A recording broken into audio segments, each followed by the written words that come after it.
This is Jack White with the Capital District Growth Team and another Monday morning message for Monday, February the 2nd, 2009. We have a guest today from the Capital District Growth Team, Bill Butts of Mount Airy, Maryland. Bill is the chair of the Communications and Public Relations, and some people would put marketing on that committee, which is part of the growth team. Bill, are you there? I'm here, Jack. Good. And I understand you would like to talk about today using communication, public relation, and marketing tools to help a particular club either grow or maintain its, enhance its membership, enhance its experience for the members that are there. Exactly.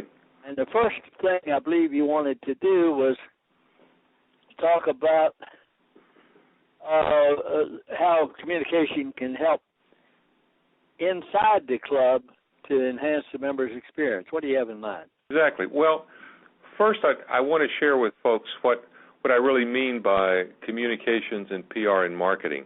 A lot of people are a little bit fuzzy on what it is. Actually, it's any kind of written or visual or digital processes that either impart and share information, or it elicits an intended response, or it motivates folks to do something or give feedback. It provides recognition. It relays information. It's techniques that effectively support the aims and the vision and the mission of an organization. Such as Kiwanis. Such as Kiwanis. It's all right. Now, what about internal communications? Organization. Well, what about internal communications? What are some examples of it, and how can clubs use it? Okay. Well, obvious things that most people will be aware of, and that are certainly elements, are things like club newsletters, both printed and digital, flyers, posters, internal material that is used with members to reinforce information, to clarify it, to more effectively communicate it. Scrapbooks or other media that keeps photos and memories of things that you've done, of accomplishments that you've had. It celebrates those and it retains them, so it reinforces to the members who we are and what we're doing.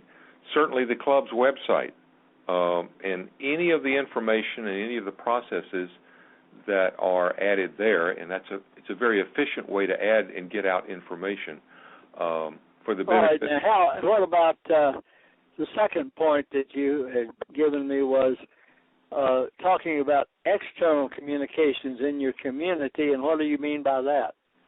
Well, it's the portions, for example, of the website that are intended for public use, and that might be your program schedule. It might be upcoming fundraisers and service projects. It's certainly the press releases that you put out in advance of those activities to make folks aware of it. It's the caption photos and the write-ups afterward. It's the connection you might have with the media to try to set up a media event and have someone from the local paper there. Or radio or TV station, right? Exactly. It's any of the publicity.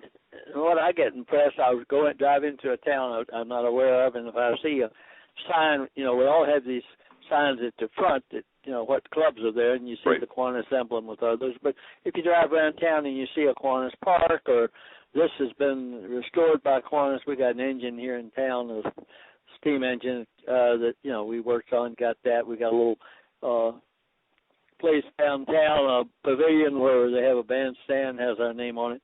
And those things can help too, can't they? Just to make the community aware of your club. Well, absolutely. Those are additional ways to take your visibility to another level, to increase your branding, if you will. And so would be joint projects that you might take on with other service groups or other organizations in town. If that can create an additional awareness, and if there's signage or other kinds of communication and publicity that's around for an extended period of time, that will all benefit your club and make people more aware of who you are and what you're doing. your third point sounds like it rolls into what we've been talking about, and that is further build the Kiwanis brand in your community. What are some reasons why a club should be concerned about building the Kiwanis brand? If I've got a Hardee's or a McDonald's restaurant, I know why I want to build that brand to get people to come in to buy my products. But why does the Kiwanis Club want to build its brand? Well, for the same reasons that those commercial entities want to build theirs. You want to stay in the top of mind awareness of both your members and your prospects. You want to be perceived as a vibrant organization, a group that does meaningful things in the community and gives back, a group that people would want to be a part of. And when that vibrancy is there, then it's also motivating and sustaining your existing members. It makes it more fun and more an exciting organization to continue to be a part of and contribute to. Now, I assume it doesn't hurt either if you're going to call on somebody to make a contribution to some project you have, or exactly to join with you in a project, if they make sure they know who you are and know about your good deeds. They'll know who you are, and it will increase your credibility with them and the likelihood that they're going to be responsive to the request or the appeal you're making. All right, two more things now. Before our time is up. What should a club do about its communication goals this year? Well, I would say if a club is serious about wanting to develop and try to increase the effectiveness of its communication and its PR in this coming year, first thing you'd want to do is assess where you are now. Take a look at these kinds of elements that you already have in place. Decide what areas that you'd like to tackle and you'd like to raise a notch. Set some goals in that regard. Do the planning as to how you would go about it and what it would take.